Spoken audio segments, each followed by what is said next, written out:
जैसे एक सीप होती है, जैसे शंख देखे हो आपने शंख, ऐसी ही एक चपटी सी एक कीड़ा होता है, उसमें उसके ऊपर कवर होता है, उसका बॉडी चपटा सा होता है, शंख जैसी उसका मटेरियल होता है, सख्त होता है। तो वो सीप जो होती है वो खारे समुद्र में रहती है और ऊपर आसमान से वर्षा हो रही हो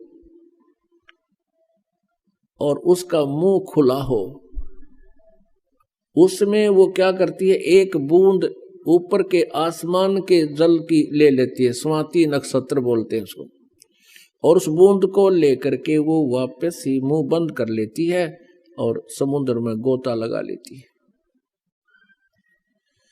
अब उसमें क्या होता है कि सीप के मुंह पर ऊपर एक मांस सा लग जाता है, अपने ऑटोमेटिकल सिस्टम है, ऊपर एक मांस का कवर सा बन जाता है उसी की बॉडी से, और उधर से वह सीप के अंदर मोती बनना प्रारंभ हो जाती है। जब वो मोती परिपक्व हो जाती है तो उस ऊपर के मांस में एक विशेष महक आनी शुरू हो जाती है, जो सीप के मुंह पर कवर बन जाता है। उस मांस में विशेष महक आती है, और एक पतले से मुंह की, बिल्कुल पतले से लंबे से मुंह वाली एक मछली होती है, उसको सुकचमीन कहा संतों ने।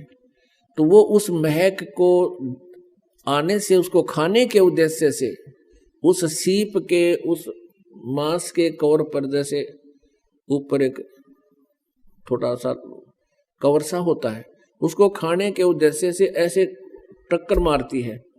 टक्कर मारते ही वो खाना खूने तो कुछ है नहीं, वो फूट जाता है, आर पार उसका मुंह निकल जाता है, वो मोती एकदम समुद्र में गिर जाती है। अब यहाँ इस आध्यात्मिक मार्ग को क्लियर करने के लिए, स्पष्ट करने के लिए कैसे समझाना चाहे कि जैसे आप जी ने उपदेश ले लिया आपने, जैसे सारनाम मिला नहीं,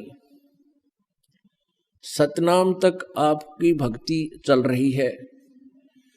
जैसे पहले ये परमात्मा ने सारनाम सार्वजनिक करने का आदेश नहीं दिया था किसी को, अब इस दास के ऊपर मेहर की है इसको सार्वजनिक करने के लिए। तो इससे पहले जो ये भक्ति करते थे, परमात्मा ने खुद ये एक मंत्र भी ला करके इनको दे दिया था। इन दोनों मंत्रों के जाप से भी मोक्ष नहीं था, इन दोनों मंत्रों के जो सतनाम से भी मोक्ष नहीं था, जब तक ये सारनाम नहीं मिलता। अब क्या बताते हैं कि जैसे सतनाम आपको प्राप्त हुआ, परमात्मा रह रहकर सतनाम दे दिया करते थे, उनको गुप्त रखने का आदेश भी देते थे। सारनाम ना मिलने से क्या होता है कि फिर वो यही काल के जाल में रह जाता है। तो यहाँ क्या बताते हैं कि सुख जमीन मिलता ना भाई, स्वाति सीप सब ऐड़ी जाही। ऐड़ी माने व्यर्थ। तो पूरा गुरु मिला जिसके पास पूरा कंप्लीट ज्ञान हो और समाधान हो जब बात पड़े। अब क्या बताना चाहते हैं, राजा जनक के माध्यम से परमात्मा हमें ज्ञान देना चाहते हैं। अब राजा जनक को पात्र बनाया है, सुखदेव को भी एक पात्र बनाया है, कबीर परमेश्वर जी हमें ज्ञान देना चाहते हैं, आप और हमको। क्या बताते हैं कि जैसे राजा जनक समझा रहा है सुखदेव को कि तू अपने आप में न्यू कह था, मैंने इंद्रियों को काबू कर लिया। तो कहते हैं इंद्री दमन करी किसका जा, इंद्रियों का तूने हठ योग करके इंद्रियों को अगर कंट्रोल करने की चेष्टा की, इनका दोष क्या है। क्या बताते हैं, इंद्री कर्म लगाओ किसके, जैसे जीवा लेप नहीं मधुरस के।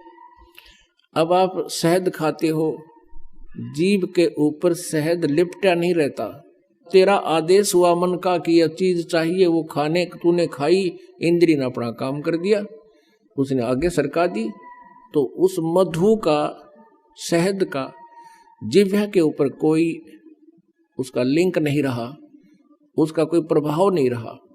अगर ऐसे आप जी अपने इस मन को अध्यात्म ज्ञान रूपी एक रस्सी से बांध लोगे, फिर ये हठ योग की जरूरत नहीं। और फिर तू नुस्खा है कि मैंने अपने आप को कंट्रोल कर लिया, इंद्री जीत ली, की तरह भूल है। या क्या बताते हैं, कुरंग मतंग पतंग सिरंग भरंगा, इंद्री एक ठगोतिस अंगा। कुरंग मतंग पतंग सिरंग भरंगा और इंद्री एक ठगोतिस अंगा। तुमरे संग पांचों पर कासा, या योग युगत की झूठी आशा। कहते हैं बोले आदमी आप अपने कर्म बिगाड़ रहे हो। जैसे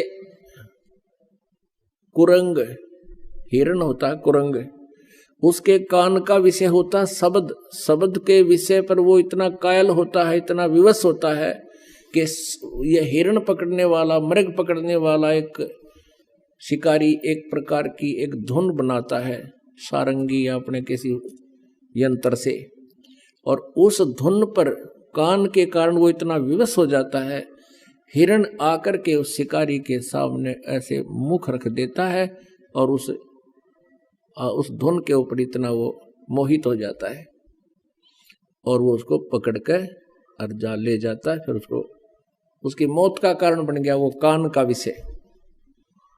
आप सुन रहे थे जगत गुरु तत्वदर्शी संत रामपाल जी महाराज जी के मंगल प्रवचन। अधिक जानकारी के लिए विजिट कीजिए हमारी वेबसाइट www.jagatgururampalji.org। संत रामपाल जी महाराज जी के शुभ आशीर्वाद से पूरे विश्व भर में 500 से भी ज्यादा नाम दीक्षा केंद्र हैं, जिन पर संत रामपाल जी महाराज जी द्वारा ऑनलाइन निशुल्क नाम दीक्षा दी जा रही है। अपने नजदीकी नाम दीक्षा केंद्र का पता करने के लिए संपर्क करें 8222880541।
भाई जो गुरु बचन पे डट गे रकट गे फंद 84 के।